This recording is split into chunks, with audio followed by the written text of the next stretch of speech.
Dia mengubur peluru ke dalam tanah dan mengubahnya menjadi ranjau darat yang dipicu oleh tekanan. Setelah itu ia mengumpulkan lebih banyak peluru, lalu dengan hati-hati mengeluarkan bubuk mesiu di dalamnya, untuk membuat bahan peledak yang lebih kuat. Semua itu ia pasang di berbagai sudut lahannya, siap untuk diledakkan kapan saja. Ia bahkan menggali sebuah parit panjang, mengisinya dengan bensin, dan membuat sumbu api yang memanjang sepanjang jalur yang diperkirakan akan dilewati musuh. Ia juga menaruh pemicu, lalu menutupi semua jebakan itu dengan rumput agar tak terlihat. Namun, inti pertahanan terbesarnya ada di bawah tanah. Ia membuat jaringan terowongan rahasia. Di mulut terowongan, ia menempatkan sebuah shotgun double barrel yang sudah dipendekkan dalam posisi siap tembak. Batang-batang besi ia asah hingga runcing, menjadikannya tombak mematikan yang kemudian ditanam di lubang-lubang dalam sepanjang terowongan. Dari atas, ia memasang balok-balok kayu berat yang dilapisi ujung baja tajam, siap dijatuhkan kapan saja. Di sekitar dinding terowongan, ia membuat lubang-lubang kecil untuk mengintai sekaligus menyerang secara tiba-tiba dari bayangan. Setiap lokasi perangkap ia hafal dengan cermat, sebab jumlahnya begitu banyak hingga ia sendiri berisiko terjebak. Dan jika ada yang berhasil selamat melewati semua jebakan itu, ia sudah menyiapkan sebuah busur komposit pada kekuatan maksimum, senjata pamungkas agar tak ada seorang pun yang bisa melarikan diri. Sebagai pertahanan terakhir, ia bahkan menanam ranjau claymore dan bahan peledak C4 di dalam terowongan. Rambo tidak lagi berjuang demi bertahan hidup. Kali ini ia berjuang demi balas dendam. Baginya, tempat itu akan ia ubah menjadi kuburan massal bagi siapa saja yang berani datang. Tapi apa yang bisa membuat seorang pria hampir berusia 70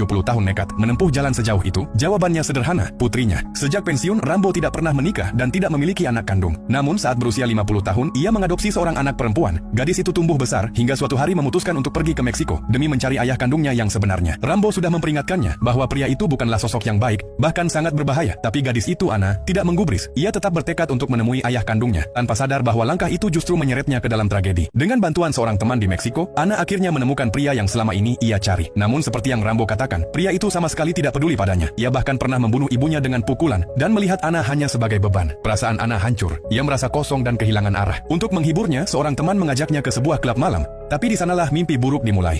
Seorang pria asing diam-diam memasukkan obat bius ke dalam minumannya. Saat Ana terbangun, ia mendapati dirinya berada di markas perdagangan manusia, terjebak di dalam kegelapan penyiksaan yang mengerikan. Hari demi hari berlalu, namun ia tak pernah kembali. Sementara itu, Rambo semakin gelisah. Ia merasakan ada sesuatu yang salah.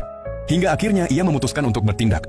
Dengan senjata di tangan dan mobil yang siap melaju, ia menyeberang menuju Meksiko, siap berperang demi menyelamatkan putrinya.